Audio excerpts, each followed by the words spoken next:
நமது மீட்பரும் இரட்சகருமாகிய இயேசு கிறிஸ்துவின் கிருபையும் இரக்கமும் உங்கள் அனைவரோடும் இருக்கட்டும். வாசிப்போம். 1 பேதுரு 2ஆம் அதிகாரம் வசனம் 24. 1 Peter 2:24.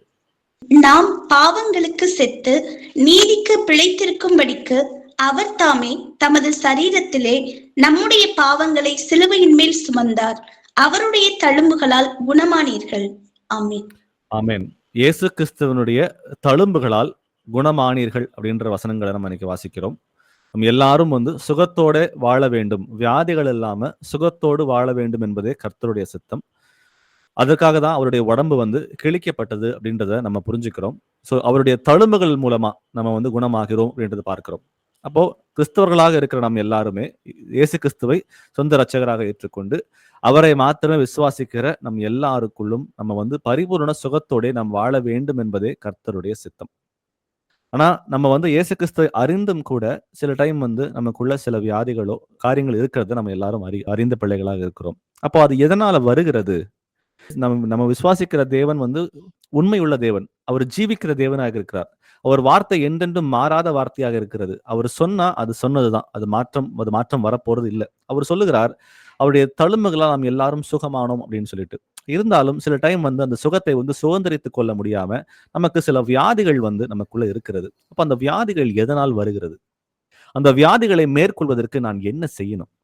அந்த வியாதிகளை எப்படியெல்லாம் ஓவர் கம் பண்ணணும், அது என்னென்ன விஷயங்களை கர்த்தர் நமக்கு கற்றுக் கொடுத்திருக்காருன்றதான் இன்னைக்கு நம்ம பார்க்க போகிறோம். முழுமையாக ஒரு வியாதியிலிருந்து சுகம் பெறுவதற்கு கர்த்தருடைய வசனங்கள் நமக்கு என்ன சொல்லிக் கொடுக்கிறது என்பதுதான் நம்ம இன்னைக்கு தியானிக்க போகிறோம். முதல்ல ஆரம்பத்துல வாசித்த முதல் வசனமே 1 பேதுரு 2:24 சொல்வது போல, நாம் பாவங்களுக்கு செத்து நீதிக்கு பிழைத்திருக்கும்படி அவர் தாமே தம் சரீரத்திலே நம்முடைய பாவங்களை சிலுவையின் மேல் சுமந்தார். அவருடைய தழும்புகளால் குணமானீர்கள்.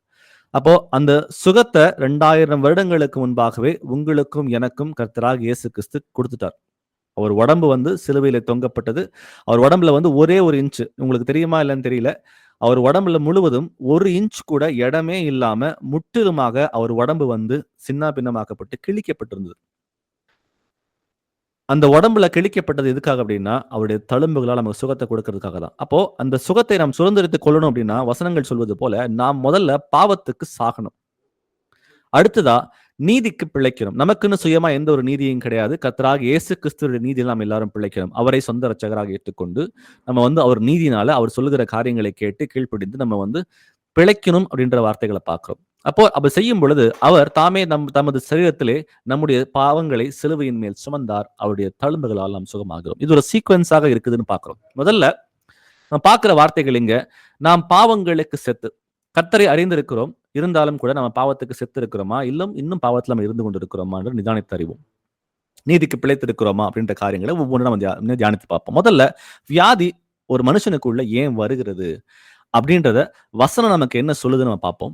யாத்ராகமம் 15ஆம் அதிகாரம் வசனம் 20. தேவனாகிய கர்த்தரின் சத்தத்தை கவனமாய் கேட்டு அவர் பார்வைக்கு செம்மையானவைகளை செய்து அவர் கட்டளைகளுக்கு செவி கொடுத்து அவருடைய நியமங்கள் யாவையும் கை கொண்டால் நான் எகிப்தியருக்கு வரப்பண்ணின வியாதிகளில் ஒன்றையும் உனக்கு வரப்பண்ணேன். நானே உன் பரிகாரியாகிய கர்த்தர் என்றார். ஆமென். கர்த்தரே நம்முடைய பரிகாரி அப்படின்னா இங்கிலீஷ்ல டாக்டர்னு அர்த்தம். அவரே நம் வியாதிகளை சுகம் கொடுக்கிற தேவன்றதை நம்ம பார்க்கிறோம். அப்போ அவர் சொல்றாரு, நான் எகிப்தியருக்கு வரப்பண்ணின வியாதிகளில் ஒன்றையும் உனக்கு வரப்பண்ணேன் அப்படின்னு சொல்லி முடிக்கிறார். அப்போ நமக்கு எந்த ஒரு வியாதியும் வரக்கூடாது. ஏன்னா நம்ம விசுவாசிக்கிற தேவன் உண்மையுள்ள தேவனாக இருக்கிறார். அவர் ஜீவனுள்ள தேவனாக இருக்கிறார். அப்போ அந்த சுகத்தை நம்ம ஏன் பெற முடியல அப்படின்னா, வசனம் சொல்லுகிறது, நீ உன் தேவனாகிய கர்த்தரின் சத்தத்தை கவனமாக கேட்டு. முதல்ல கர்த்தருடைய சத்தம் எனக்கு கவனமாக கேட்கிறதா? நம்ம நிறைய வசனங்களை வாசிக்கிறோம், நிறைய நமக்கு இன்னைக்கு கர்த்தர் வெளிப்பாடுகளை கொடுத்திருக்கிறார், நிறைய விஷயங்கள் நடக்குது. ஆனா அந்த சத்தத்தை நான் கவனமாக கேட்கிறேனா, இல்ல வெறும் காதுல மட்டும் கேட்டுக்கிட்டு அதன் பற்றி கீழ்ப்படியாம இருக்கிறேனா? சோ முதல்ல வசனத்தை கேளுங்க. அவர் பார்வைக்கு செம்மையானவைகளை செய்து. அப்ப நம்ம செய்கிற காரியங்கள் கர்த்தருடைய கண்களுக்கு முன்பாக உகந்ததாக இருக்கிறதா இல்லையா? என்னுடைய பார்வைக்கு செம்மையான காரியங்களை ஆண்டவர் பேசல, அவர் கண்களுக்கு முன்பாக அவர் பார்வைக்கு எது செம்மையானவைகளாக இருக்கிறது அப்படின்ற அந்த இன்டென்ஷனோட, அந்த ஆட்டிடியூடோட நம்ம செய்கிற எல்லா காரியத்திலையும் கர்த்தருடைய நாமம் மகிமைப்படுகிறதா அப்படின்றத நம்ம நிதானித்து பார்ப்போம். ஸோ 2 காரியத்தை பார்த்தோம் இது வரைக்கும். ஒண்ணு, அவருடைய சத்தத்தை கேட்கணும். அவர் சத்தத்தை கேட்டா மட்டும்தான் எது நன்மை, எது தீமை அப்படின்றத நம்மால வகையறுக்க முடியும். அவர் சத்தத்தை கேட்காம நம்மால அதை வகையறுக்க முடியாது. ஏன்னா நம்ம வாழ்ற வாழ்க்கை எதுக்காகன்னா கர்த்தருடைய சித்தத்தை நிறைவேற்றுவதற்காக. கர்த்தருக்கு பிரியமும் பரிசுத்தமும் பிரியமும் அவர் சித்தம் இன்னதென்று பகுத்தறியத்தக்கதாக அப்படின்ற வசனங்களை நம்ம வாசிக்கிறோம். அப்போ கவனமாய் சத்தத்தை கேட்டு அவர் பார்வைக்கு செம்மையானதை செய்து அவர் கட்டளைகளுக்கு செவி கொடுத்து அவர் நியமங்கள் யாவையும் கை கொண்டால், அப்ப கட்டளைகள் எனக்கு தெரியுது, கேட்கிறவர்கள் மாத்திரமல்ல அதன்படி செய்கிற பிள்ளைகளாயும் இருக்க வேண்டும் என்று கர்த்தர் விரும்புகிறார். அப்ப கட்டளைகளை கேட்டு அதுக்கு செவி கொடுத்து அவரின் நியமங்கள் யாவையும் நாம் கை கொண்டால், இதெல்லாம் கண்டிஷன்ஸ். கண்டிஷன் நம்பர் 1 கவனமாய் கேட்கணும், பார்வைக்கு செம்மையானவைகளை செய்யணும், அடுத்தது கட்டளைகளுக்கு செவி கொடுக்கணும், அப்புறம் நியமங்கள் யாவையும் நாம் கை கொண்டால், இது எல்லாவற்றையும் நாம் செய்தோம் என்றால் கர்த்தர் சொல்லுகிற வாக்குத்தத்தம் என்னவென்று, வாக்குத்தத்தம், எகிப்தியருக்கு வரப்பண்ணின வியாதிகளில் ஒன்றையும் உனக்கு வரப்பண்ணேன், நானே உன் பரிகாரியாகிய கர்த்தர். வாசிப்போம் ரோமர் 5ஆம் அதிகாரம் வசனம் 12. ரோமன்ஸ் 5:12. இப்படியாக ஒரே மனுஷனாலே பாவமும் பாவத்தினாலே மரணமும் உலகத்திலே பிரவேசித்தது போலவும் எல்லா மனுஷரும் பாவம் செய்தபடியால் மரணம் எல்லோருக்கும் வந்தது போலவும் இதுவும் ஆயிற்று. ஆமென். ஆமென். ஒரே மனுஷனாலே பாவமும் பாவத்தினாலே மரணமும் உலகத்திலே பிரவேசித்தது போலவும், திருடன் திருடவும் கொல்லவும் அழிக்கவும் என்று வேறொன்றுக்கும் வரான் என்று நம்ம வாசிக்கிற வசனங்களை.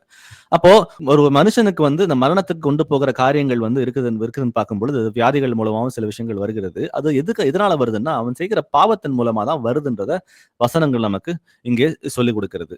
இன்னொரு வசனம் வாசிப்போம். ரோமர்ல 6ஆம் அதிகாரம் வசனம் 23. ரோமன்ஸ் 6:23. பாவத்தின் சம்பளம் மரணம், தேவனுடைய கிருபை வரமோ நம்முடைய கர்த்தராகிய இயேசு கிறிஸ்துவினால் உண்டான நித்திய ஜீவன். ஆமென். நித்திய ஜீவனை அளிப்பேன் என்பதே அவர் நமக்கு செய்த வாக்குத்தத்தம். உண்மையிலும் நம்ம ஆரோக்கியத்தோட இருக்கணும். கடைசியில அவரை தரிசித்து அவரோட கூட என்றென்றும் வாழப்போகிற அந்த காலகட்டத்தில் ஆரோக்கியமாக நம்ம எல்லாரும் இருப்போன்றதை நம்ம எல்லாரும் விசுவாசிக்கிறோம்.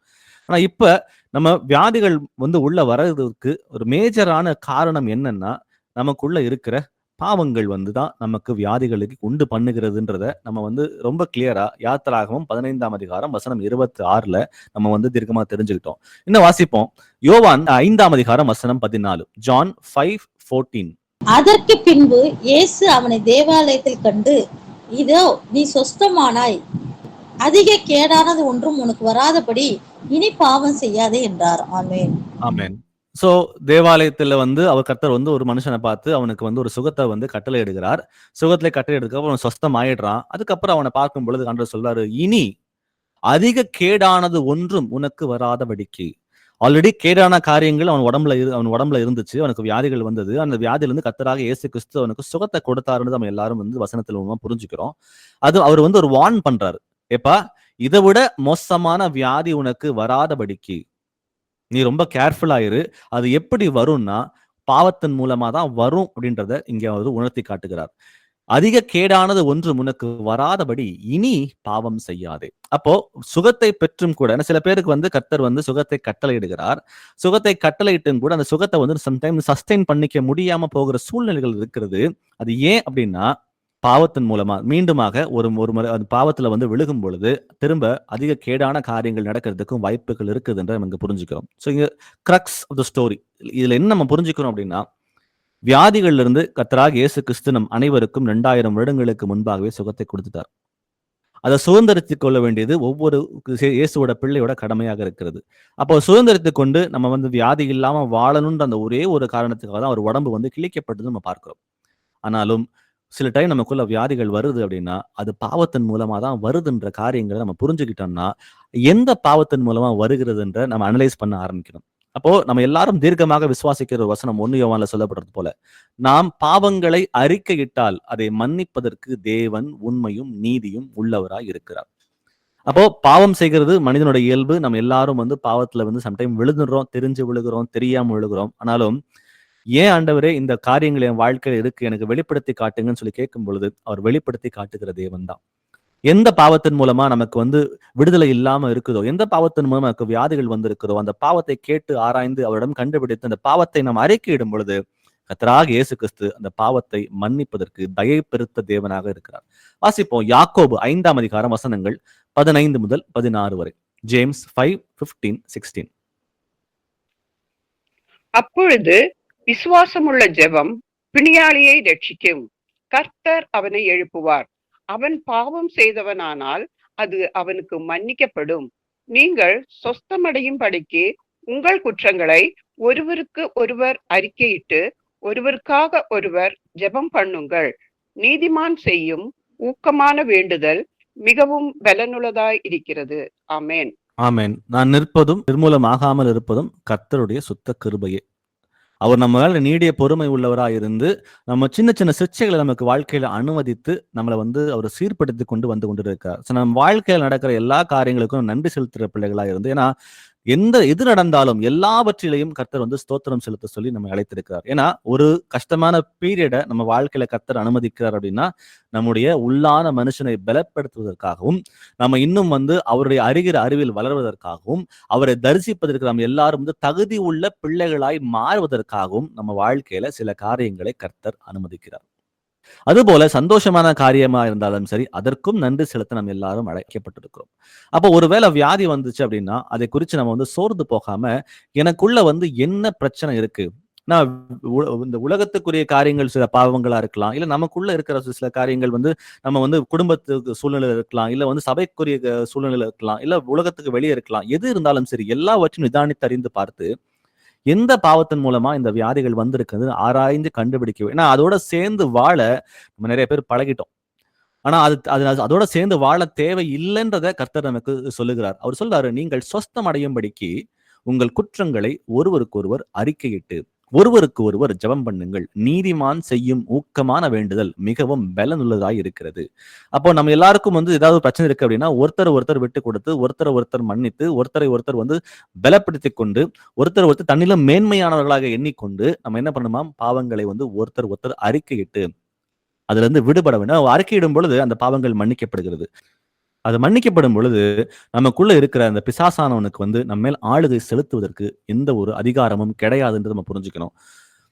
ரோமர் 3ஆம் அதிகாரம் வசனம் 23 முதல் 24 வரை வாசிக்கலாம். ரோமன்ஸ் 3:23-24.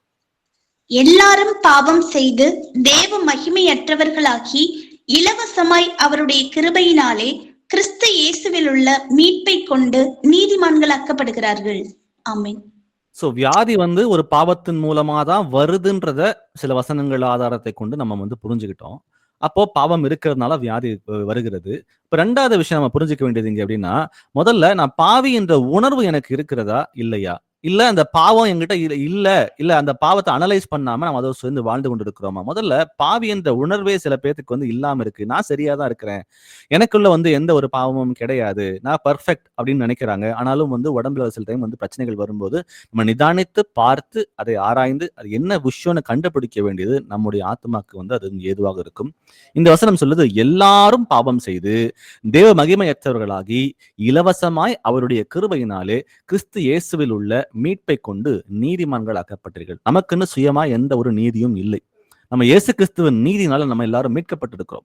அப்படி இருக்கும் பொழுது நான் வந்து நீதிமான், எனக்குள்ள எந்த ஒரு பாவமும் இல்லை அப்படின்னு நம்ம சொல்றதுக்கு நமக்கு யாருக்கும் அதிகாரம் கிடையாது. அப்படி சொன்னா நமக்குள்ள பெருமை இருக்கிறது.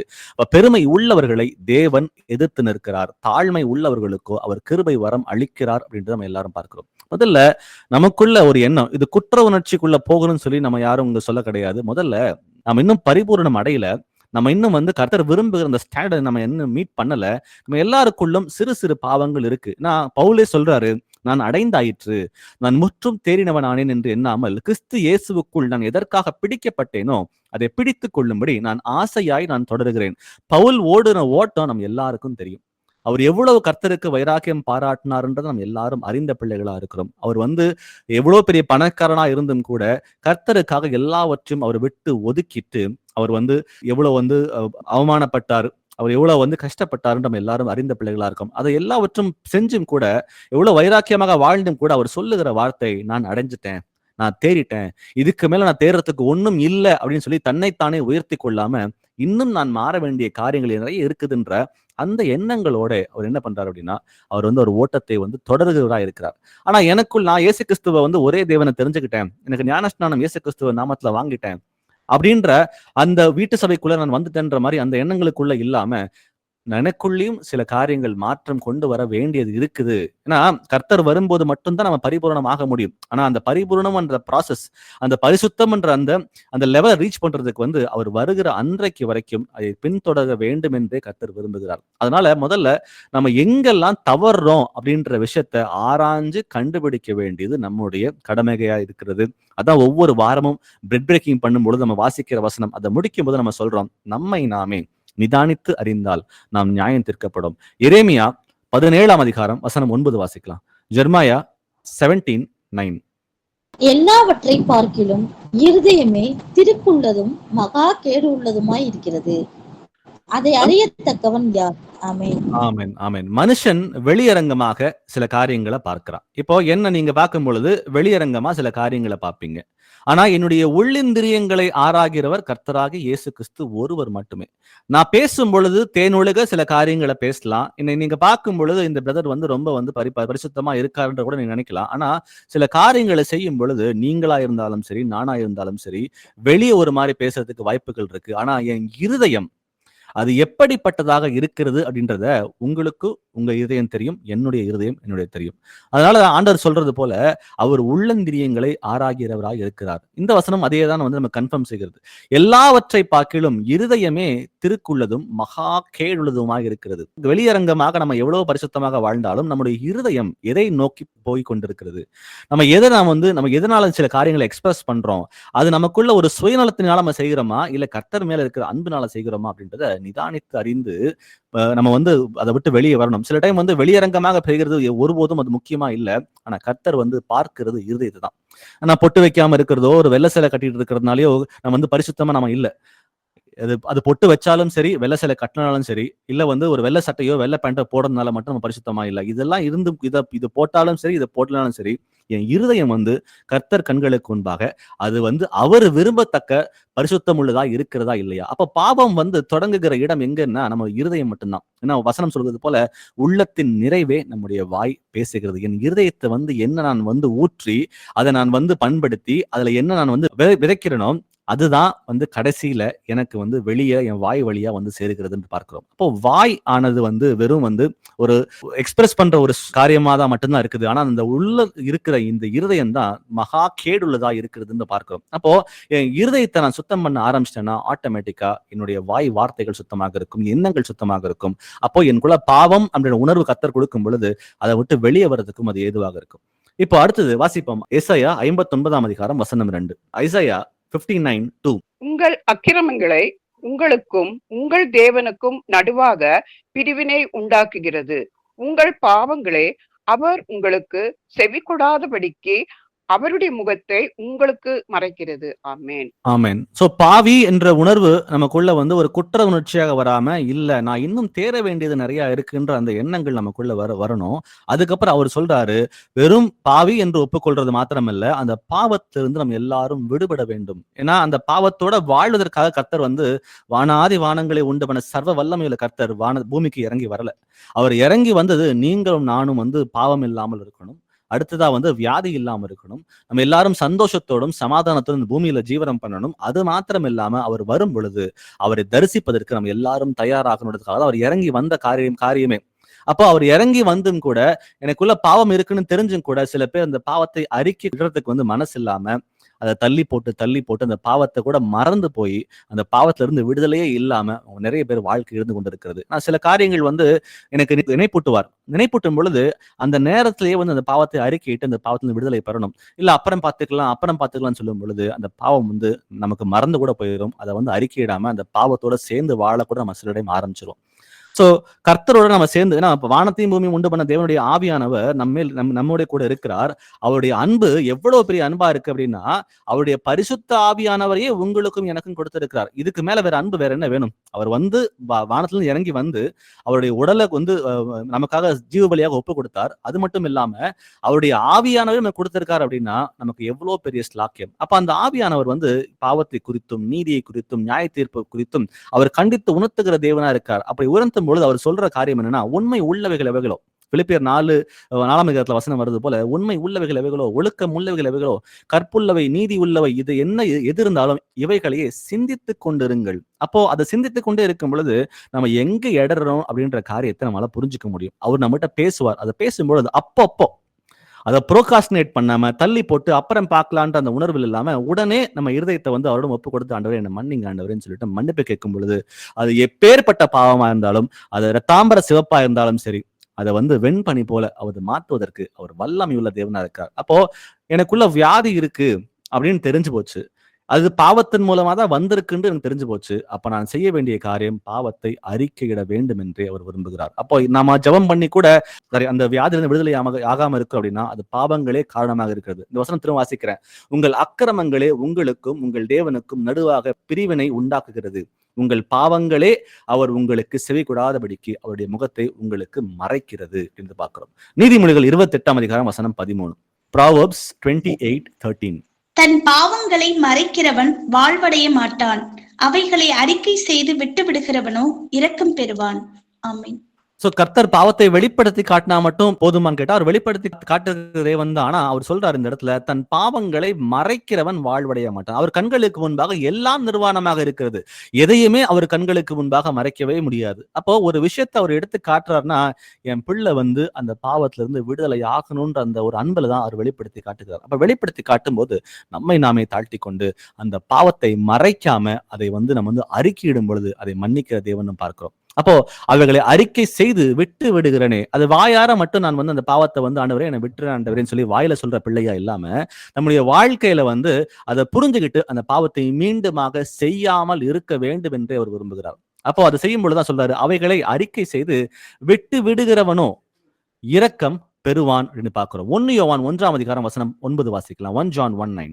நம்முடைய பாவங்களை நாம் அறிக்கையிட்டால் பாவங்களை நமக்கு மன்னித்து எல்லா அநியாயத்தையும் நீக்கி நம்மை சுத்திகரிப்பதற்கு அவர் உண்மையும் நீதியும் உள்ளவராய் இருக்கிறார். ஆமென். ஆமென். பாவங்களை நமக்கு மன்னித்து எல்லா அநியாயத்தையும் நமக்கு நீக்கி சுத்திகரிப்பதற்கு அவர் உண்மையும் நீதியும் உள்ளவராய் இருக்கிறார். அப்ப எப்பேற்பட்ட பாவமா இருந்தாலும் சரி, நான் எவ்வளவு பெரிய பாவம் செய்த மனுஷனா இருந்தாலும் சரி, கர்த்தர் கண்களுக்கு முன்பாக சின்ன பாவம், பெரிய பாவம், அதை விட பெரிய பாவம் அப்படின்ற கேட்டகரி கிடையவே கிடையாது. பாவம் செய்யும் பொழுது பொய் சொன்னாலும் பாவம், விபச்சாரம் பண்ணாலும் பாவம், விக்கிரக ஆராதனை பண்ணாலும் பாவம், பொருளாசையில் இருந்தாலும் பாவம். சோ எதுவா இருந்தாலும் சரி, பாவம் அப்படின்ற ஒரு காரியத்தை வந்து கர்த்தர் வெளிப்படுத்தும் போது அது சின்னதோ பெருசோ அதை பத்தி கவலை இல்லை. பாவங்களை நமக்கு மன்னித்து எல்லா அநியாயத்தையும் நீக்கி நம்மை சுத்திகரிப்பதற்கு அவர் உண்மையும் நீதியும் உள்ளவரா இருக்கிறார். இங்க வார்த்தை நம்ம பார்க்க வேண்டியது வந்து எல்லா அநியாயம் எதுவா இருந்தாலும் சரி, அதை வந்து நம்ம அறிக்கையிடும் போது அதை மன்னிப்பதற்கு அவர் உண்மையும் நீதியும் உள்ள தேவன். அந்த முதல்ல வாசிக்கிற அந்த 4 வார்த்தைகள், நம்முடைய பாவங்களை நாம் அறிக்கையிட்டால். சோ நம்முடைய பாவங்கள் எப்பொழுது மன்னிக்கப்படுகிறது?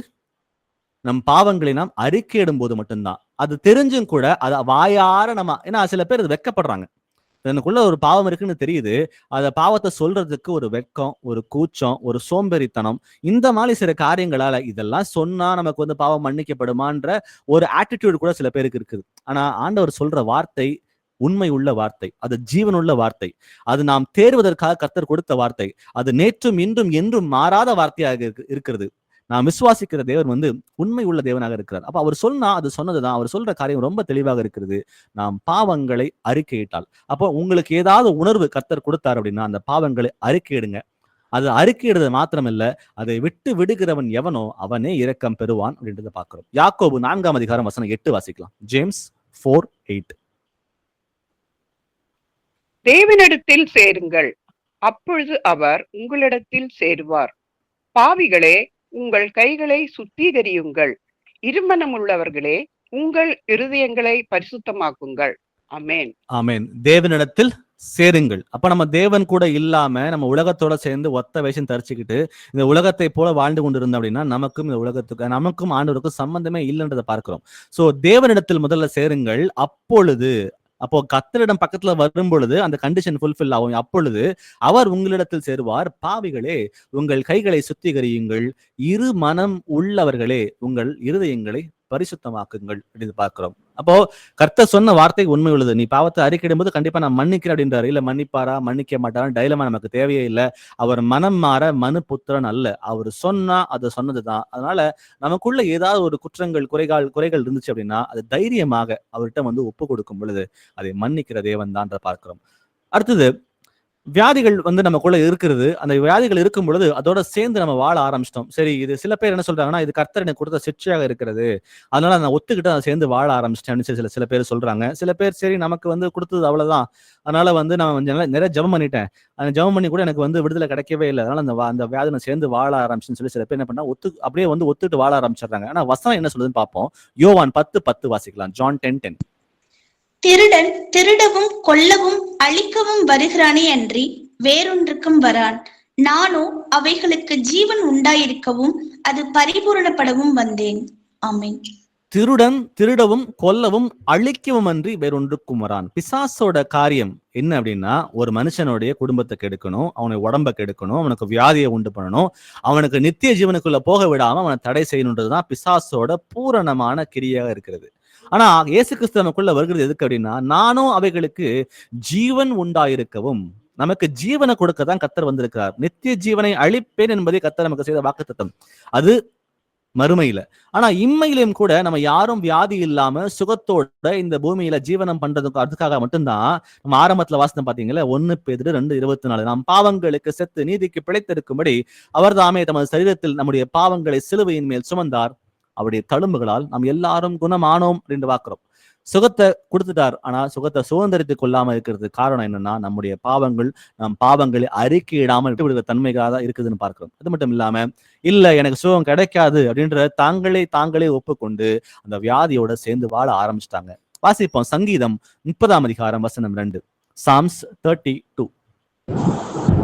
என் தேவனாகிய கர்த்தாவே, உம்மை நோக்கி கூப்பிட்டேன், என்னை நீர் குணமாக்கினீர். ஆமென். இந்த வார்த்தை வாக்குத்தத்தமாக நமக்கு கொடுக்கப்பட்டிருக்கிறது. என் தேவனாகிய கர்த்தாவே, உம்மை நோக்கி நான் கூப்பிட்டேன். அப்ப அவரை உண்மையாக நேசிக்கிற பிள்ளைகள், அவரை உண்மையாக அன்பு செய்கிற பிள்ளைகள், என்னை நீ அன்பு செய்கிறாயா, என் கட்டளைகளை கைக்கொள் அப்படின்ற வார்த்தைகளை நமக்கு சொல்லி கொடுத்திருக்கார். அப்போ நம்ம கர்த்தரை வந்து உண்மையாக அன்பு செய்கிறோம். வெறும் வாயில மாத்திரம் ஆண்டவரே கர்த்தாவே கர்த்தாவே சொல்லுகிற பிள்ளைகளா நம்ம இல்லாம, என் கட்டளைகள், அவருடைய கட்டளைகள் படி கேட்டு அதன்படி வாழ்க்கையை வாழுகிற பிள்ளைகளா இருக்கும் பொழுது அவரை கூப்பிட்டோம் அப்படின்னா அவர் சொல்றாரு இந்த இடத்துல, நீர் என்னை குணமாக்கினீர். அப்போ அவர் சுகத்தை கொடுத்துட்டாரு, நான் அதை சுதந்திரத்துக் கொள்ள வேண்டியது என்னுடைய கடமையா இருக்குது. மார்க் 9:23 வாசிக்கலாம். மார்க் 9:23. இயேசு அவனை நோக்கி, நீ விசுவாசிக்க கூடுமானால் ஆகும், விசுவாசிக்கிறவனுக்கு எல்லாம் கூடும் என்றார். ஆமேன். ஆமேன். அப்போ அந்த வியாதியோட ஏன் சேர்ந்து வாழ ஆரம்பிச்சோம்னா, சில டைம் நம்ம ஜெபம் பண்ணியிருப்போம், பல பேர் வந்து ஜெபம் பண்ணியிருப்பாங்க, இருந்தாலும் அந்த வியாதியில இருந்து சுகம் கிடைக்காம நம்ம என்ன பண்ணிருப்போம்னா அப்படியே நம்ம வாழ ஆரம்பிச்சிருப்போம். அப்ப நம்ம விசுவாசத்தோட அளவு சில டைம் வந்து குறைந்து கூட நமக்கு போயிருக்கலாம். ஆனா ஆண்டவர் சொல்றார் ரொம்ப கிளியரா, இயேசு அவனை நோக்கி, நீ விசுவாசிக்க கூடுமானால் ஆகும், விசுவாசிக்கிறவனுக்கு எல்லாம் கூடும் என்றார். அப்போ நமக்குள்ள ஒரு ஃபெய்த் வந்து ஸ்ட்ராங்கா இருக்கணும். அப்ப ஃபெய்த் ஸ்ட்ராங்கா இருக்கணும், இந்த வசனத்தை நம்ம பரிபூர்ணமா நான் நம்புகிறோமா, இல்ல வெறும் வாயில மட்டும் நம்புறோமா? எழுதப்பட்டிருக்கு இந்த வார்த்தை, இது யாருக்கோ எழுதப்பட்டிருக்குன்னு சொல்லி யாருக்கோ நம்ம எடுத்துக்காம, இந்த வார்த்தை எனக்காக எழுதப்பட்டிருக்கிறது அப்படின்ற அந்த விசுவாசத்தோட நம்ம இருக்கக்கூடுமானால் கண்டிப்பா நம்ம விசுவாசிக்கிறவனால் எல்லாம் கூடும் அப்படின்றாரு. ஏன்னா ஒரு வசனம் வாசிக்கிற பாத்தீங்களா, உங்களுக்கு கடுகளவு விசுவாசம் இருந்தால் மலையை பார்த்து பேர்ந்து அப்புறம் போய் தள்ளுண்டு போனா அது விழுகும்னு சொல்லி ஆண்டவர் சொல்றார். அப்போ அது போலதான் எல்லா காரியங்களையும் வந்து கர்த்தர் நமக்கு ஒரு வாக்குத்தத்தம் கொடுத்திருக்காரு. அந்த வாக்குத்தத்தை ஃபுல்ஃபில் பண்றதுக்கு நமக்கு ஒரு கண்டிஷன் கொடுத்திருக்காரு. அந்த கண்டிஷன் நம்ம ஃபுல்ஃபில் பண்ணோம் அப்படின்னா கண்டிப்பா விசுவசிக்கிறவனுக்கு எல்லாம் கூடும் என்று பார்க்கிறோம். அடுத்ததா நம்ம இங்க பார்த்த சில காரியங்கள்ல வந்து முதல்ல எனக்குள்ள வந்து வியாதிகள் வரக்கூடாது, அது வந்ததுக்கு காரணம் வந்து நான் பாவியாக இருக்கிறேன், அப்ப அந்த பாவத்தை நான் அறிக்கையிடணும் அப்படின்ற விஷயங்களை நம்ம பார்த்தோம். அடுத்ததா அறிக்கையிட்டது மட்டும் இல்ல, ரொம்ப முக்கியமா கிறிஸ்தவர்களாகிய உங்களுக்கும் எனக்கும் ஒரு பெரிய ஒரு அதிகாரத்தை கர்த்தர் கொடுத்திருக்கிறார். அந்த அதிகாரத்தை, அந்த உணர்வு நம்ம எல்லாருக்கும் இருக்கிறதா? சில டைம் வந்து வியாதிகளுக்கு வந்து கர்த்தர் நம்ம கிட்ட ஜெபம் பண்ண சொல்லி கேட்கவே இல்லை. வியாதிகளுக்காக கர்த்தர் நம்ம கிட்ட கட்டளை கொடுக்க சொல்லியிருக்காரு. அதை பத்தி இன்னும் டீட்டெயிலா பார்ப்போம் இன்னைக்கு. முதல்ல நமக்கு எல்லாருக்கும் அவரை சொந்த இரட்சகராக ஏற்றுக்கொண்ட அவருடைய பிள்ளைகளாக இருக்கிற நம்ம எல்லாருக்கும் வந்து அவர் என்ன பண்ணியிருக்காருன்னா உடன் சுதந்திரராக இயேசு கிறிஸ்துவோட கூட உடன் சுதந்திரராக இயேசு கிறிஸ்து என்னவெல்லாம் காரியங்களை இந்த பூமியில வந்து நடப்பித்தாரோ அந்த எல்லா காரியங்களிலும் நடப்பிக்கிறதுக்கு நமக்கும் அவர் வந்து அதிகாரத்தை கொடுத்திருக்கிறார். வாசிப்போம் மத்தேயு 28ஆம் அதிகாரம் வசனம் 18. மேத்யூ 28:18. அப்பொழுது இயேசு சமீபத்தில் வந்து அவர்களை நோக்கி, வானத்திலும் பூமியிலும் சகல அதிகாரமும் எனக்கு கொடுக்கப்பட்டிருக்கிறது. ஆமென்.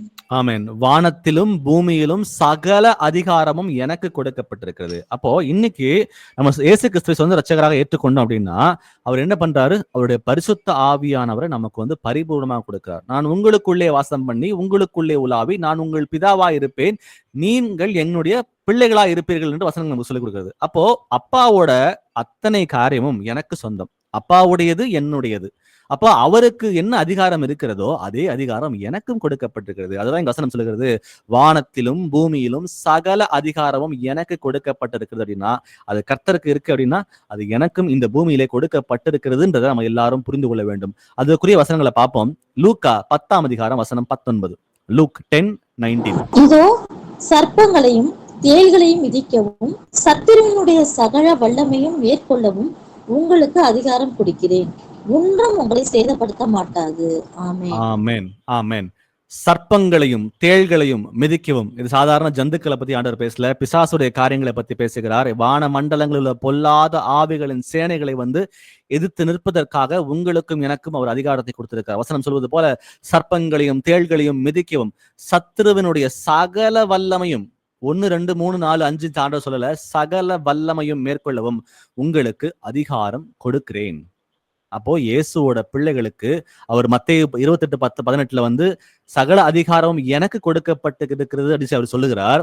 லூக்கா 10:19 சொல்வது போல அந்த அந்த எல்லாவற்றையும் மேற்கொள்வதற்கு நான் உங்களுக்கு அதிகாரம் கொடுக்கிறேன்னு சொல்லிட்டு அவருடைய பிள்ளைகளாகிய உங்களுக்கும் எனக்கும் அந்த அதிகாரத்தை கொடுத்திருக்கிறார். அப்ப அதிகாரம் அப்படின்றது வந்து வெறும் வார்த்தை மாத்திரம் இல்ல, அது உண்மை உள்ளது. அப்ப உங்களுக்கு என்ன ஒரு பவர் கொடுத்திருக்காருன்றத அந்த உணர்வு நமக்குள்ள வரணும். அப்போ அது வந்துச்சு அப்படின்னா நம்ம பேசுகிறது, நம்ம சிந்திக்கிறது, நம்ம செயல்படுகிறது வேற மாதிரி இருக்கும். நம்ம ஒரு சாதாரண ஒரு ஜனம் அல்ல, ராஜாதி ராஜாவுடைய பிள்ளைகளாக இருக்கிறோம். மார்க் 16ஆம் அதிகாரம் வசனங்கள் 17 முதல் 18 வரை வாசிക്കാം. மார்க் 16:17-18. விசுவாசிக்கிறவர்களால் நடக்கும் அடையாளங்களாவன, என் நாமத்தினாலே பிசாசுகளை துரத்துவார்கள், நவமான பாஷைகளை பேசுவார்கள், சர்ப்பங்களை எடுப்பார்கள், சாவுக்கு ஏதுவான யாதொன்றை குடித்தாலும் அது அவர்களை சேதப்படுத்தாது, வியாதியஸ்தர்கள் மேல் கைகளை வைப்பார்கள், அப்பொழுது அவர்கள் சொஸ்தமாவார்கள் என்றார். ஆமென். இயேசுவை விசுவாசிக்கிற பிள்ளைகள் வாழ்க்கையில அவங்க நடப்பிக்க வேண்டிய அதிகாரம் இது யாரோ ஒரு பிரதருக்கோ யாரோ ஒரு சிஸ்டருக்கோ அப்படின்னு சொல்லி இங்க போடவே இல்லை. விசுவாசிக்கிறவர்களால் நடக்கும் அடையாளங்கள் ஆவன. அப்ப நீங்களும் நானும் இயேசு கிறிஸ்துவை விசுவாசிக்கிறோம். இயேசு கிறிஸ்துவிடம் சகல அதிகாரமும் கொடுக்கப்பட்டிருக்கிறது நம்ம விசுவாசிக்கிறோம். அந்த அதிகாரத்தை கர்த்தர் உங்களுக்கு கொடுத்திருக்காருன்றத வசனம் நமக்கு சொல்லி கொடுக்குது. அதனால நம்ம விசுவாசிச்சுதான் ஆகணும். அப்போ விசுவாசிக்கிற பிள்ளைகளா இருக்கிற நீங்களும் நானும் செய்ய வேண்டிய காரியம் என்ன அப்படின்னா, என் நாமத்தினாலே பிசாசுகளை துரத்துவார்கள், நவமான பாஷைகளை பேசுவார்கள், சர்ப்பங்களை எடுப்பார்கள், சாவுக்கு ஏதுவான யாதொன்றை குடித்தாலும் அதை அவர்களை சேதப்படுத்த மாட்டாது, வியாதியஸ்தர்கள் மேல் கைகளை வைப்பார்கள், அப்பொழுது அப்போ கையை வைக்கும் பொழுது வசனம் சொல்லுகிறது அவர்கள் சொஸ்தம் ஆவார்கள். அப்போ அதிகாரத்தை பெற்றுக்கொண்ட நாம் அனைவருக்கும் அதை வந்து பயன்படுத்தியே ஆக வேண்டும். ஏன்னா அந்த தாளந்து நம் எல்லாருக்கும் இருக்கிறது. இந்த தாளந்து வந்து ஏதோ ஒரு பிரதருக்கோ ஏதோ 2 பிரதருக்கோ இல்ல சிஸ்டருக்கோ மட்டும் கொடுக்கப்படவே இல்லை. விசுவாசிக்கிற இயேசு கிறிஸ்துவை விசுவாசிக்கிற அனைவரும் இந்த அதிகாரத்தை பெற்ற பிள்ளைகளாக இருக்கிறோம். அது மாத்திரமில்ல, இந்த அடையாளங்களை நடப்பிப்பதற்கு நம் அனைவராலும் அது கூடும்ன்றதுதான் வசனத்தோட ஆதாரம்.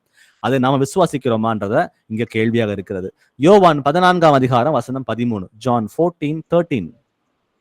நீங்கள் என் நாமத்தினாலே எதை கேட்பீர்களோ குமாரனில் பிதா மகிமைப்படும்படியாக அதை செய்வேன். ஆமென். ஆமென். நீங்கள் என் நாமத்தினாலே, அந்த நாமத்துக்கு தான் வல்லமை. எல்லா நாமத்திற்கும் மேலான நாமமாகிய இயேசு அப்படின்ற நாமம். அப்ப அந்த நாமம் வந்து வல்லமை உள்ள நாமமாக இருக்கிறது. அவர் சொல்வது போல, என் நாமத்தை நீங்கள் எதை கேட்பீர்களோ குமாரனில் பிதா மகிமை படும்படியாக அதை செய்வேன்.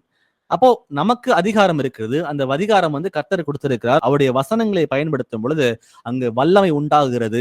அங்க எது நடந்தாலும் அங்க வந்து கர்த்தர் சொல்வது போல அதை நான் செய்வேன் அப்படின்றாரு. 2 தீமோத்தேயு 1ஆம் அதிகாரம் வசனம் 7. 2 திமோத்தி 1:7 வாசிக்கலாம்.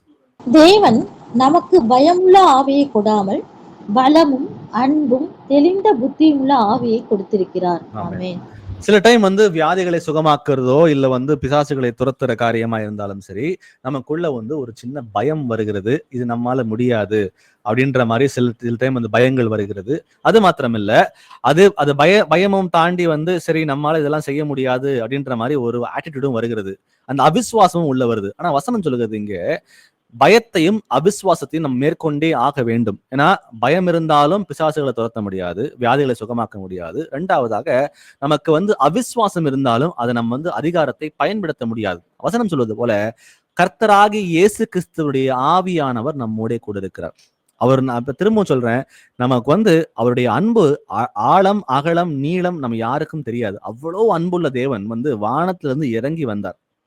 வந்து ஒரு மனுஷனாக வாழ்ந்து பர்சனலா உங்களுக்காக தன் ரத்தத்தை சிந்தி உங்களை மீட்டெடுத்திருக்கிறார். 2வதாக அவர் மரித்து உயிர்த்ததுக்கு அப்புறம் கூட என் பிள்ளைகளை தனியா விட மாட்டேன்னு சொல்லிட்டு அவருடைய அன்போட அளவு எவ்வளவு பெரியதாக இருக்கிறது என்றால் தன்னுடைய ஆவியையே உங்களுக்கும் எனக்கும் கொடுத்திருக்கிறார். எவ்வளவு பெரிய கிரேஸ் நினைச்சு பாருங்களேன். வானம் எனது சிங்காசனம், பூமி எனது பாதப்படி.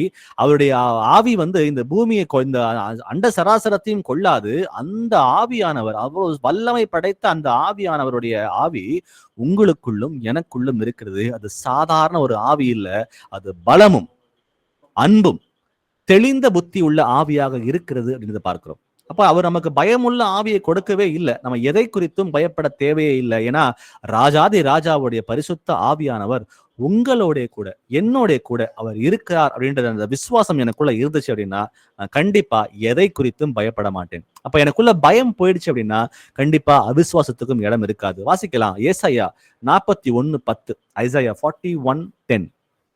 நீ பயப்படாதே, நான் உன்னுடனே இருக்கிறேன். திகையாதே, நான் உன் தேவன். நான் உன்னை பலப்படுத்தி உனக்கு சகாயம் பண்ணுவேன்.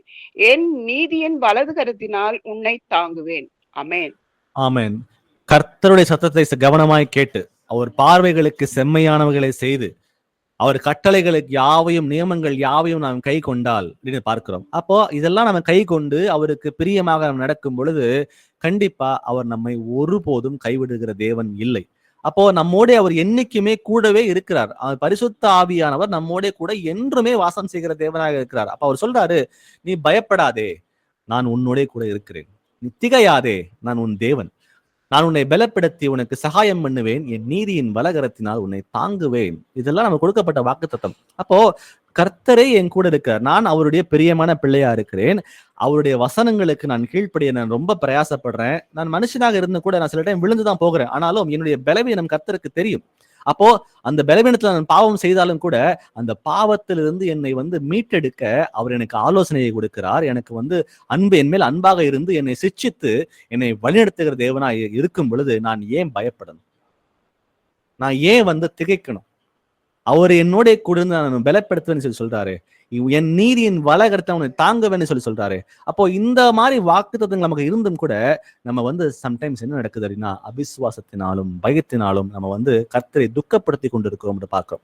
வாசிப்போம் மார்க் 5ஆம் அதிகாரம் வசனங்கள் 35 முதல் 36 வரை.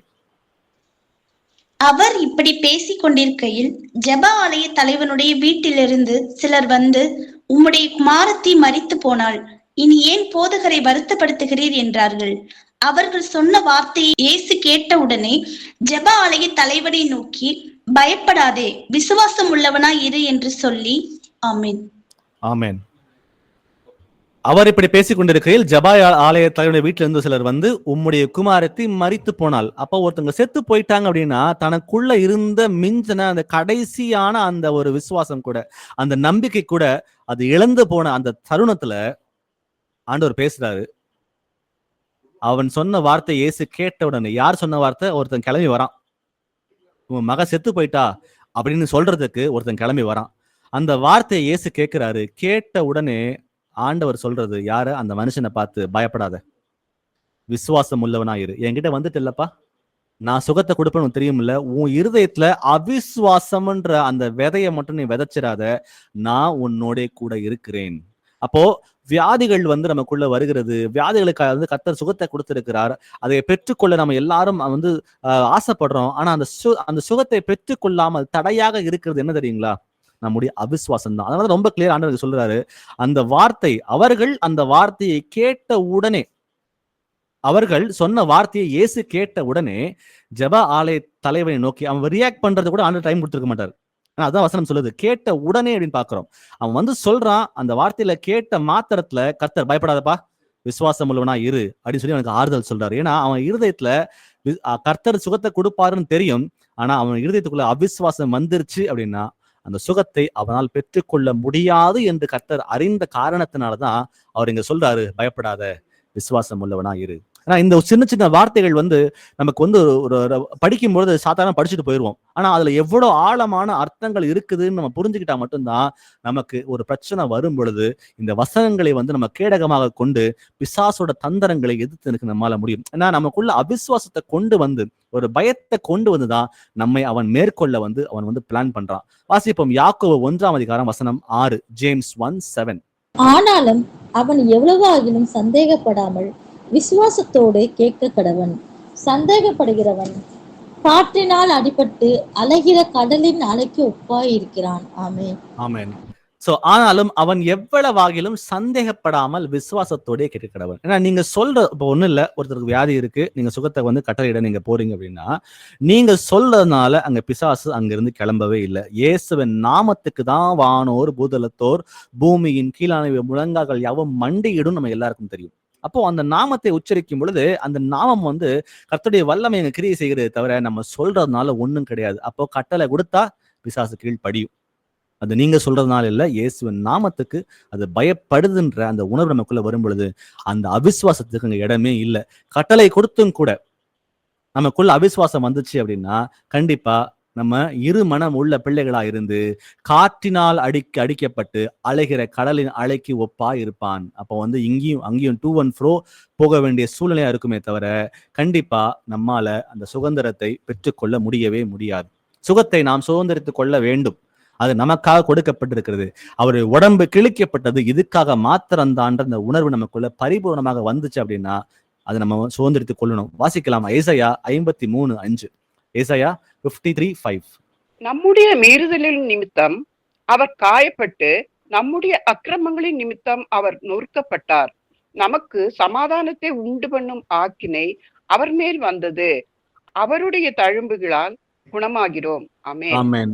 ஆமென். பழைய ஏற்பாட்டுல வந்து தீர்க்கதரிசனமாக சொல்லப்பட்ட வசனம், அவருடைய தழும்புகளால் நாம் குணம் ஆகிறோம்.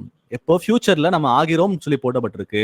ஆனா 1 பேதுரு 2:24 அவருடைய தழும்புகளால் நாம் குணம் ஆனோம் அப்படின்னு சொல்லிட்டு இங்க சொல்றதை நம்ம பார்க்கிறோம். அப்போ அந்த சுகத்தை கர்த்தர் நமக்கு கொடுத்துட்டார், அதை சுதந்திரத்துக் கொள்ள வேண்டிய நம்முடைய கடமையாக இருக்குது. வாசிக்கலாம் சங்கீதம் 103 3-5 வரை. சாம்ஸ் 103 3-5. அவர் உன் அக்கிரமங்களை எல்லாம் மன்னித்து உன் நோய்களை எல்லாம் குணமாக்கி உன் பிராணனை அழிவுக்கு விலக்கி மீட்டு உன்னை கிருபையினாலும் இரக்கங்களினாலும் முடிசூட்டி நன்மையினால் உன் வாயை திருப்தியாக்குகிறார். கழுகுக்கு சமானமாய் உன் வயது திரும்ப வாழ வயது போலாகிறது. ஆமென். ஆமென். அவர் உன் அக்கிரமங்களை எல்லாம் மன்னித்து உன் நோய்களை எல்லாம் குணமாக்கி உன் பிராணனை அழிவுக்கு விட்டு விலக்கி மீட்டு உன்னை கிருபையினாலும் இரக்கத்தினாலும் முடிசூட்டீர்னு பார்க்கிறோம். அப்போ இந்த விஷயங்கள் எல்லாம் நமக்கு ஒரு ப்ராமிஸ், ஒரு வாக்குத்தத்தம் உங்களுக்கு எனக்கும். அப்போ இதெல்லாம் நமக்கு தெரியும். ஆனாலும் அதை ஏன் சுதந்திரித்துக் கொள்ள முடியலன்னா சில ரீசன்ஸ் இன்னைக்கு பார்த்தோம். நான் பாவத்தை வந்து அறிக்கையிடாம இருக்கிற காரியங்கள், இல்ல பாவி என்ற உணர்வே எனக்கு இல்லாம இருக்கிறது, எனக்கு அதிகாரம் கொடுக்கப்பட்டிருந்தும் கூட அந்த அதிகாரம் எனக்கு இல்லை அப்படின்ற அந்த இல்லைன்னு நினைச்சுக்கிட்டு இருக்கிறவங்க, இந்த மாதிரி நிறைய காரியங்கள் ஃபேக்டர்ஸ் மூலமா தான் நம்மால அந்த சுகத்தை சுதந்திரித்துக் கொள்ள முடியாம நம்ம போராடி கொண்டிருக்கிறோம். அது மட்டும் இல்லாம அந்த பயம், அந்த அவிசுவாசம், ஏன்னா 1-2 ஃபேக்டர் இல்ல, நிறைய ஃபேக்டர்ஸ் இருக்கு. திரும்ப ஆரம்பத்துல பார்த்தது போல முதல்ல நான் பாவின்ற உணர்வு எனக்கு வரணும். அதுல நான் பாவத்தை முதல்ல நான் மன்னிப்பு கேட்கணும். ஏன்னா பாவத்தின் மூலமா மட்டும்தான் எனக்கு வியாதிகள் வருகிறதுன்னு பார்த்தோம். அந்த பாவத்தை அறிக்கையிடும் பொழுது கர்த்தர் அதை மன்னிக்கிறார். அது மட்டும் இல்லாம அதோட சேர்ந்தே நம்ம வாழ ஆரம்பிச்சிட்டோம். அந்த வியாதியோட சேர்ந்து வாழ ஆரம்பிச்சிட்டோம். அது மட்டும் அது அடுத்த பார்க்கும் பொழுது கர்த்தர் அதிகாரம் கொடுத்தும் கூட அந்த அதிகாரம் பெற்றிருக்கிறோம் என்ற உணர்வே இல்லாம நம்ம இருந்து கொண்டிருக்கிறோம். அது அடுத்ததை பார்த்தோம், பயத்தினாலும் அவிசுவாசத்தினாலும் கர்த்தர் கொடுக்கிற அந்த சுதந்திரத்தை பெற்றுக் கொள்ளாமல் நம்ம தடுமாறி கொண்டிருக்கிறோம் பார்க்கிறோம். வாசிப்போம், மார்க்கு 11ஆம் அதிகாரம் வசனம் 24. ஆதலால் நீங்கள் ஜெபம் பண்ணும்போது எவைகளை கேட்டுக் கொள்வீர்களோ அவைகளை பெற்றுக் கொள்வோம் என்று விசுவாசியுங்கள், அப்பொழுது அவைகள் உங்களுக்கு உண்டாகும் என்று சொல்கிறேன். ஆமென். இந்த அப்பொழுது அப்பொழுது அப்பொழுதுன்னு எங்கெல்லாம் வருதோ அதுக்கு முன்பாக இருக்கிற கண்டிஷனை ஃபுல்ஃபில் பண்ணோம்னா அதுக்கப்புறம் சொல்லப்பட்ட அந்த ப்ராமிஸ் உங்களுக்கும் எனக்கும் கிடைக்கும். முன்பாக சொல்லப்பட்ட அந்த காரியங்களை நம்ம கடைபிடிக்கும் பொழுது பின்பகுதியில சொல்லப்படுகிற அந்த வாக்கு தத்தம் நம்முடைய வாழ்க்கையில் நிறைவேறும். அப்போ அவைகள் உங்களுக்கு உண்டாகும் என்று சொல்லுகிறேன். எவைகள் நமக்கு உண்டாகும்? நீங்கள் ஜெபம் பண்ணும் பொழுது எவைகளை கேட்டுக்கொள்வீர்களோ அவைகளை பெற்றுக்கொள்வோம் என்று விசுவாசியுங்கள். நம்ம ஜெபம் பண்றோம். ஜெபம் பண்றது எதுக்காக? ஆண்டவரே எனக்கு இது கொடுங்காண்டன்னு சொல்லி கேட்கும் பொழுது அதை விசுவாசிக்கும் போது மட்டும்தான் நாம் அதை பெற்றுக்கொள்கிறோம். அதுக்குள்ள ஒரு சின்ன அவிசுவாசம் பூந்துச்சு அப்படின்னா, திரும்பவும் சொல்றேன், கடுகளவு விசுவாசம் இருந்தாலே இந்த மலையை பார்த்து சமுத்திரத்தில் தள்ளுண்டு போ. கடுகுன்றது எவ்வளவு சின்னதுன்னு நம்ம எல்லாருக்கும் தெரியும். அப்போ அந்த அளவு விசுவாசம் இருந்தாலே மலையை தூக்கி கடல்ல போடலாம் அப்படின்றாரு. அப்போ நமக்குள்ள ஜெபம் பண்ணும் பொழுது விசுவாசித்து அவைகளை பெற்றுக்கொள்வோம். இங்க வார்த்தைகளை கவனிங்களேன். நான் ஒண்ணு கேட்கிறேன், கண்டிப்பா எனக்கு கர்த்தர் அது கொடுப்பார் அப்படின்ற அந்த விசுவாசம் எனக்குள்ள இருக்கும் பொழுது வசனம் சொல்லுகிறது, அப்பொழுது அவைகள் உங்களுக்கு உண்டாகும் என்று சொல்லுகிறேன். இல்ல எனக்கு கிடைக்குமா, எனக்கு கிடைக்காதா, இன்னும் கிடைக்கலையே, இந்த மாதிரி எண்ணங்கள் வந்துச்சுன்னா நம்ம ஜெபத்துல நம்ம ஜெபம் செய்வதனால அதுல பிரயோஜனம் இல்லை. ஏன்னா இருமனம் உள்ளவன் எதையும் பெற மாட்டான். அவிசுவாசத்தோட ஒரு ஜெபத்தை ஏறெடுத்தோம் அப்படின்னா கண்டிப்பா அது நம்ம வாழ்க்கையில பிரயோஜனம் இல்லாத ஜெபம். ஏன்னா அது நடக்காம தான் போகுன்றதை நம்ம பார்க்கிறோம்.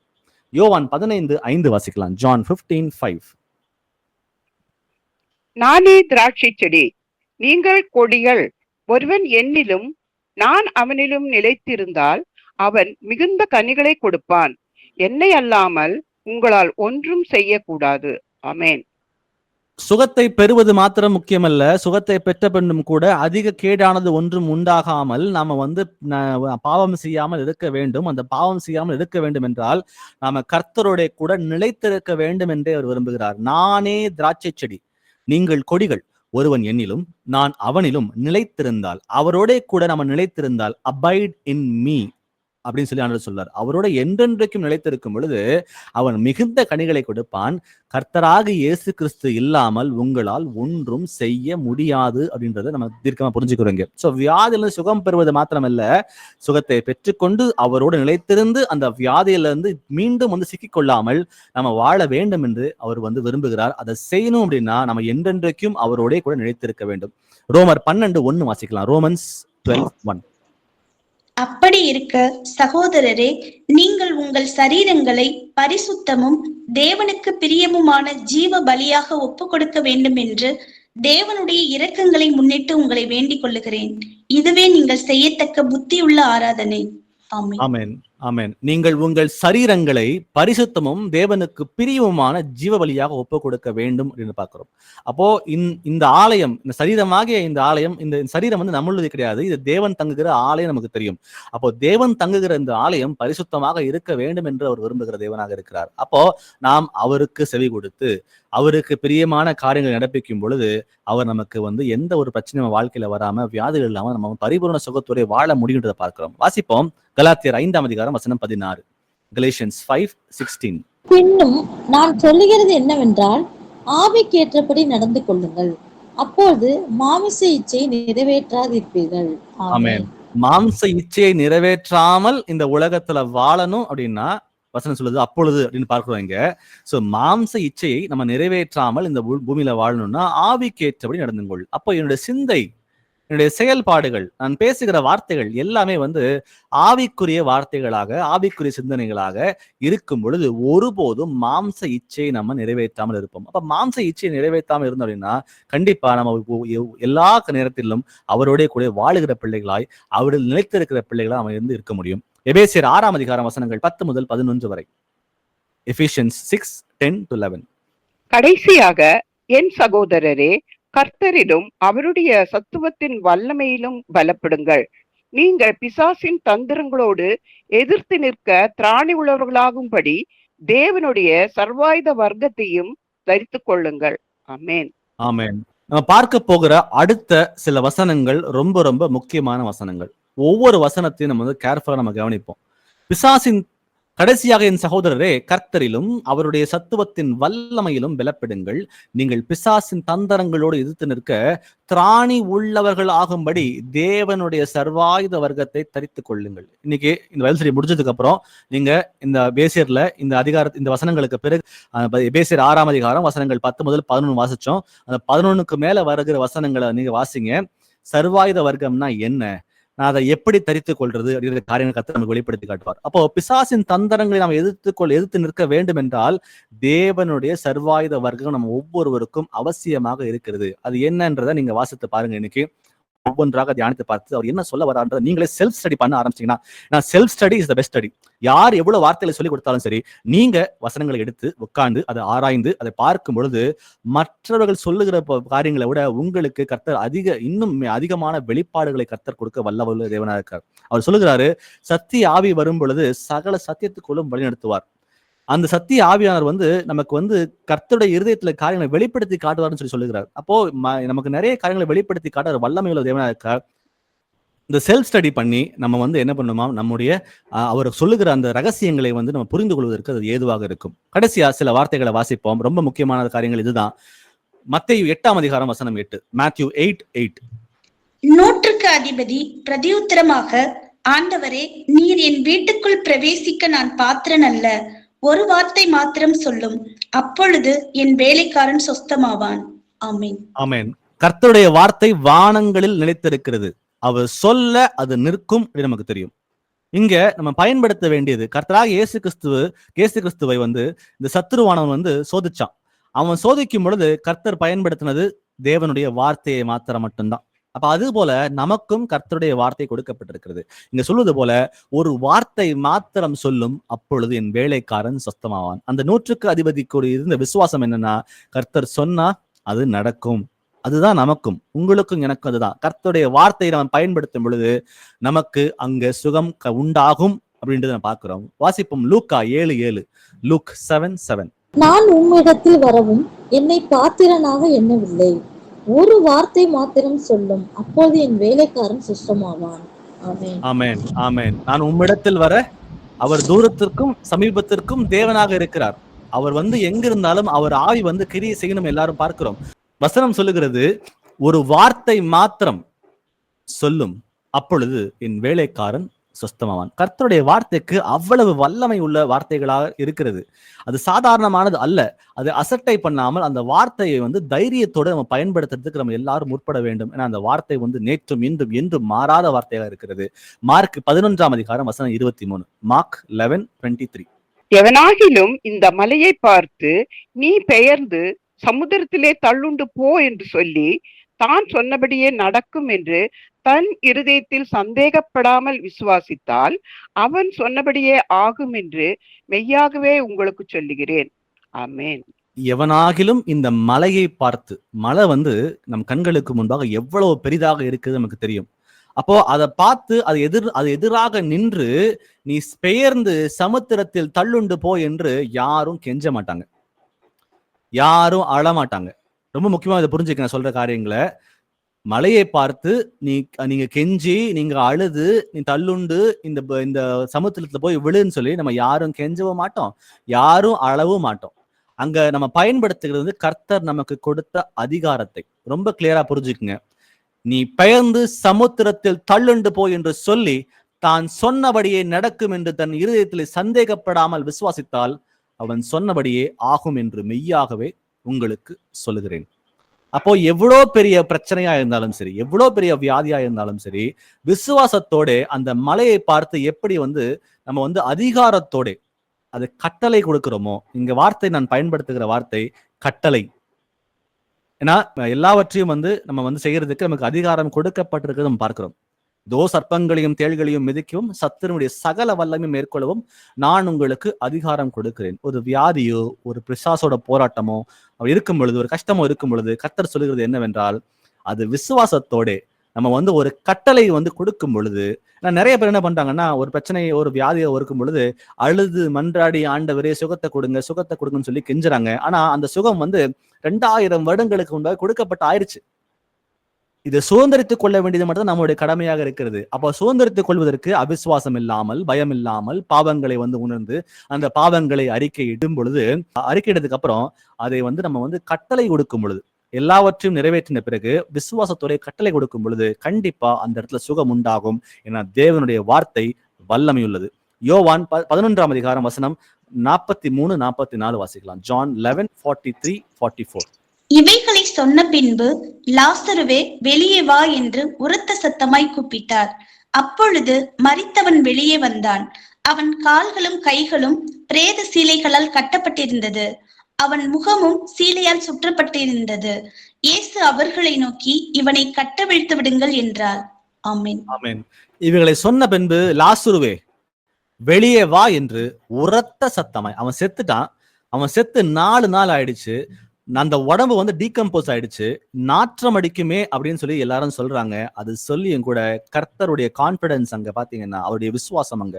ஏன்னா அவர் தேவாதி தேவன் அப்படின்னு நம்ம சொல்லலாம். அந்த அதிகாரம் எல்லாரும் கொடுக்கப்பட்டிருக்கிறது. அவர் சொல்லாரு, அவர் பயன்படுத்துகிற அந்த வார்த்தை எங்க, லாசருவே வெளியே வா என்று உரத்த சத்தமாய் கூப்பிட்டார். அப்போ தைரியமாக அவர் லாசருவை பார்த்து வெளியே வான்னு சொல்லி கட்டளை கொடுக்கிறார். நம்ம புரிஞ்சுக்க வந்த இடத்துல இப்ப நாமும் கூட ஒருவருக்கு வியாதிகள் இருந்தாலும் சரி, இல்ல நமக்குள்ளே ஒரு வியாதி இருந்தாலும் சரி, இயேசுவின் நாமத்தை நம்ம அதிகாரத்தோட கட்டளை கொடுக்கும் பொழுது அந்த பிசாசானவனுக்கு நம்ம மேல ஆளுகை செலுத்துறதுக்கு எந்த ஒரு இடமும் இல்லை. ஏன்னா அவன் எல்லா நாமத்துக்கும் மேலான அந்த இயேசு என்ற நாமத்துக்கு அவன் மண்டியிட்டே ஆக வேண்டும். அப்போஸ்தலர் 3ஆம் அதிகாரம் வசனங்கள் 6 முதல் 7 வரை. அப்பொழுது பேதுரு, வெள்ளியும் பொன்னும் என்னிடத்தில் இல்லை, என்னிடத்தில் உள்ளதை உனக்கு தருகிறேன்.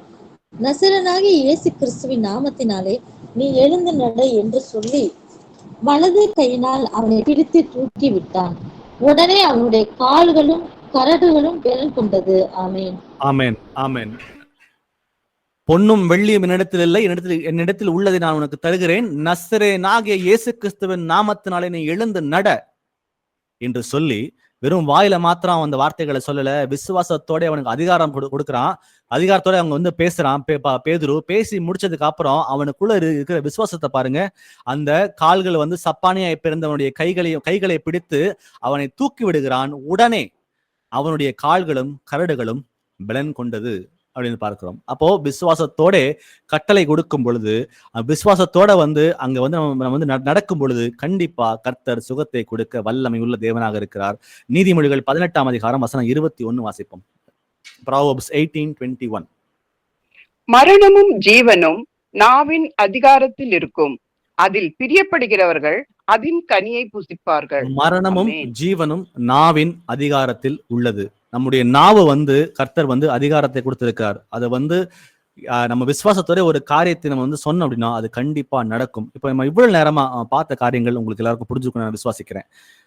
2000 வருடங்களுக்கு முன்பாகவே 1 பேதுரு 2ஆம் அதிகாரம் வசனம் 24 படி, நாம் பாவங்களுக்கு செத்து நீதிக்கு பிழைத்திருக்கும்படி அவர் தாமே நம்முடைய பாவங்களை சிலுவையின் மேல் சுமந்தார், அவருடைய தழும்புகளால் நாம் அனைவரும் சுகமானோம்.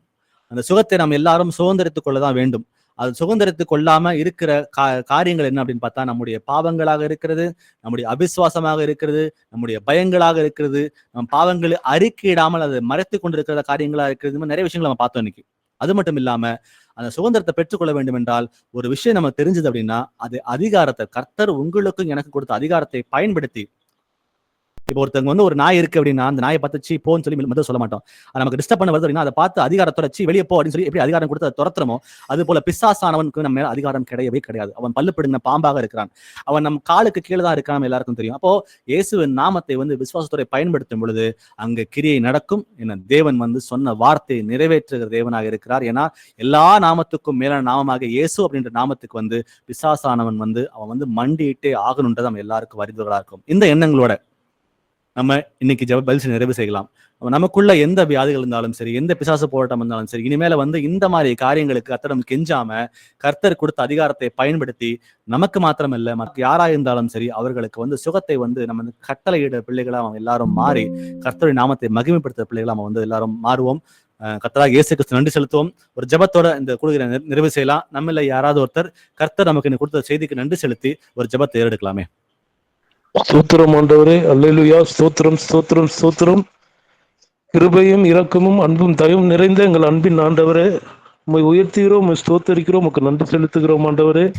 அப்பா, இந்த 1 மணி நேரம் அப்பா உம்முடைய தாசன் மூலியமா ஜீவனுள்ள வார்த்தையை கேட்டோம் ஆண்டவரே.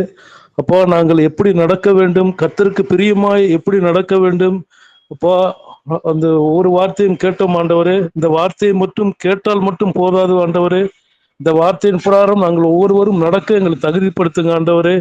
அப்போ நாங்கள் வியாதியிலிருந்து எப்படி விடுதலை ஆக வேண்டும் அப்போ. இப்ப வியாதியை கொடுக்கிறது இப்ப பாவத்தினால் தான வியாதி வருகிறது என்பதை நாங்கள் அறிந்தோம் ஆண்டவரே. அந்த பாவத்தின் அடிமைத்தனத்திலிருந்து ஆண்டவரே நாங்கள் எப்படி விடுதலை ஆகி கர்த்தருக்கு பிரியமான பிள்ளைகளா நாங்கள் நடக்க வேண்டும் என்பதை கர்த்தருடைய தாசன் மூலியமா வெளிப்படுத்தினீங்க ஆண்டவரே. அந்த வார்த்தையின் பிரகாரம் ஒவ்வொருவரும் நடக்க தகுதிப்படுத்துங்க ஆண்டவரே. அப்பா, என் நாமத்தினாலே நீங்கள் எதை கேட்டாலும் அதை தருவேன் என்று சொன்ன தேவனே, நாங்கள் அப்பா அந்த வார்த்தையின் பிரகாரம் நடக்க எங்களுக்கு கிருபை செய்யுங்க ஆண்டவரே. என் வசனத்தை கேட்டு என்னை விசுவாசிக்கிறவனுக்கு நித்திய ஜீவன் உண்டு, கடைசி நாளில் நான் அவனை எழுப்புவேன் என்று சொன்னீங்க ஆண்டவரே.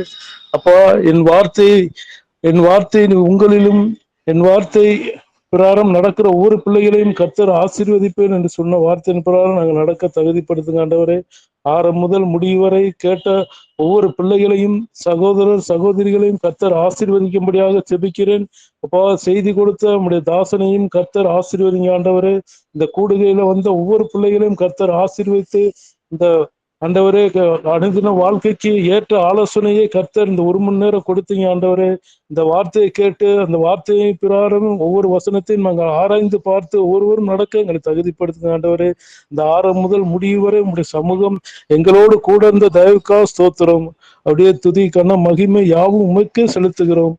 ரட்சகரும் மீட்பருமாகிய இயேசு கிறிஸ்துவின் நாமத்தினாலே ஜெபிக்கிறேன். ஜெபம் கேளு எங்கள் ஜீவனுள்ள நல்ல பிதாவே. ஆமென். ஆமென். ஆமென். Praise the Lord, brothers and sisters.